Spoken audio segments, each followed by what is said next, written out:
What's up, everybody? Welcome to Playing Dead. I'm Greg Miller, and this is the one and only Michael Madsen. How are you, Michael? It's true, I am the one and only. That's a good title to have these days, I think. I'm good. I'm tired. I just flew in from Vegas. Yeah? Boy, your arms tired? Boy, they really are. Yeah? Yeah. So let's get right to the heart of the matter here. You're here on the Walking Dead show we do here at IGN, where we just talk about Walking Dead. You are Carver in Walking Dead. I don't like this because you were already one of the scariest men in Hollywood in the motion pictures, as they say. Now you got to come be a scary guy in video games too. I can't get away from how scary you are. Well, I've always found it ironic that nobody seems to remember that I was the father in Free Willy. Still terrifying men. But you know, I guess they don't make video games about Free Willy. Yeah. Unless Willy becomes a whale zombie. That's an idea for a game, actually. All right, so here you are, Carver, the big bad guy for Walking Dead Season 2. When you read the lines, do you consider Carver a bad guy? Well, Michael Rooker's a buddy of mine, and I know that he's on the TV show. Another scary guy. You know, of the Walking Dead. And, you know, I've seen the show a couple times, and I also know Scott Wilson. He's a good friend. And I would have liked to have been on the television show. But for whatever reason, I guess they were not inclined to include me in their cast. So I was happy that I was asked to do the voice in the game, and I try to bring my villainous tonality into it if I can. But I think that if you play these kind of characters, you have to, I mean, believe it or not when I say it, but you have to find a small amount of humanity. Yeah. And or humor sometimes. So where is that in Carver? I mean, episode 2 just came out. He kills people. He's mean to Clem. I mean, I think he's... see, bad guys don't necessarily think they're being bad. Yeah. They think that everything they do is fully justified. So I have to kind of imagine that, you know, as him. And he probably had a bad childhood, you know. He probably had something that happened and made him villainous. Maybe the zombie apocalypse did. Carver's not a bad guy, actually. They're all going through so much. Are you one of these people who falls down when they talk about The Walking Dead? They talk about that it's all a gray area now. There is no good, there is no bad. There's just survival. Oh, I'm for that. Yeah. Yeah. I mean, I would say that probably makes more sense than anything in a game like that, in a story like that. It would be about survival. Absolutely. Yeah. So then, how did you get approached to be in the video game Walking Dead? I got a call from them, and you know, they called my manager, and I got a voiceover lady now who's been taking care of me for a while, and I had told her that I was interested in getting into some games. I have 5 sons, and obviously, you know, they're into gaming, and my younger boys, they love it, and to hear their dad's voice in a game, I mean, they get a big kick out of that. Okay, well, their dad's just blowing people away, being horrible, cutting arms off. No, exactly. You know, they love it. They think it's cool. And I had said that I wanted to be in some games, and they called me about this one. I thought it worked out nicely because I got 5 recording sessions, and I'm super busy lately, and I've been able to get in for every one so far, so it's working out. Now, you talked about you wanted to be in some video games. You've been in video games before. You were in the Grand Theft Autos, the Driver. You've done this before. I mean, the ones that I've done, I was kind of like a secondary character, or I was a voice in one part of it or something. I feel like this one I got sort of a bigger responsibility. It's a bigger role, you know, a bigger part of it. You've finally proven yourself in this industry, in this acting. I think people finally believe in you. It's taken a while, but I finally made it. He's made it, Mom and Dad. Here he is. I'm in The Walking Dead, yeah. So from now on, when you want to look for your next project, you're just going to walk into your son's room, see what they're playing, have your lady call those people. Yeah, exactly. I'm gonna. Hopefully, one of them will be my agent someday, and that'll save a lot of money.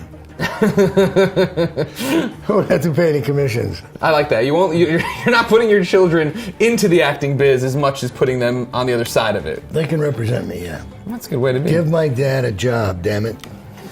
Now, we're only 2 episodes into Season 2. You finally popped up. Season 1, they're talking about Carver. He's coming. We're scared of him.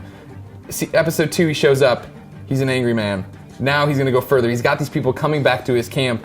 Do you expect to win this? You probably won't win this. Clementine's smart.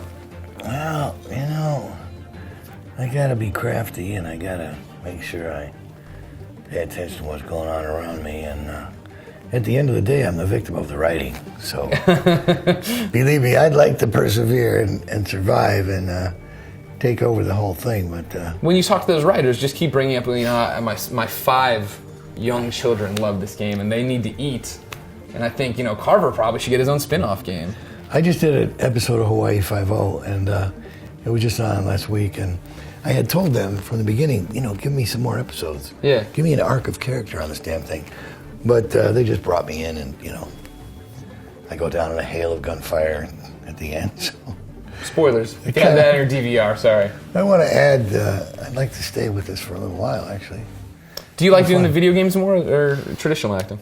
For me, the best thing about the games is that I don't have to shave.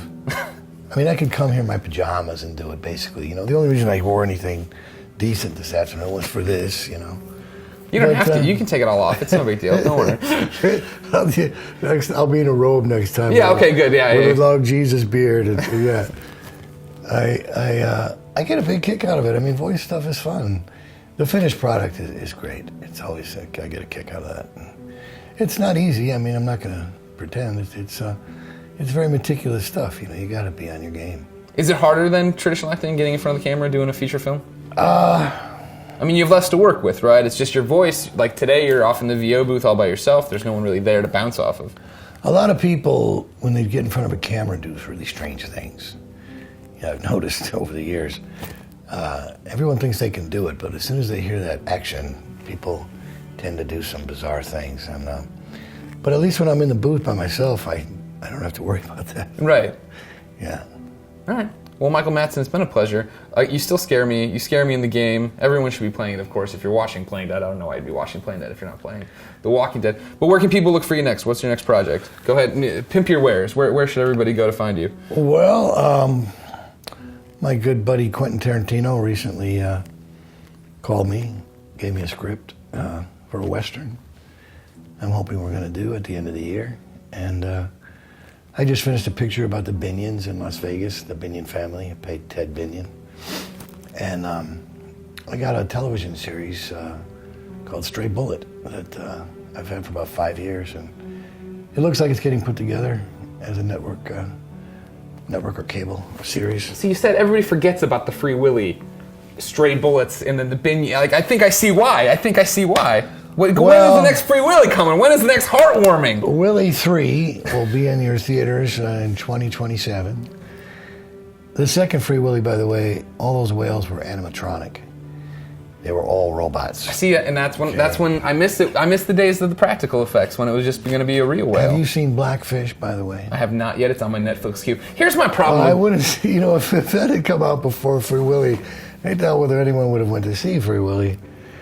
But see, I fell for this trap though, where I'm going through Netflix with a girlfriend, and she's like, "Oh, the Blackfish, that looks really good. That's supposed to be really good." I put it in the queue. I'm like, "Let's watch it." And she goes, "No, I don't want to be depressed. I don't want to watch a depressing movie tonight."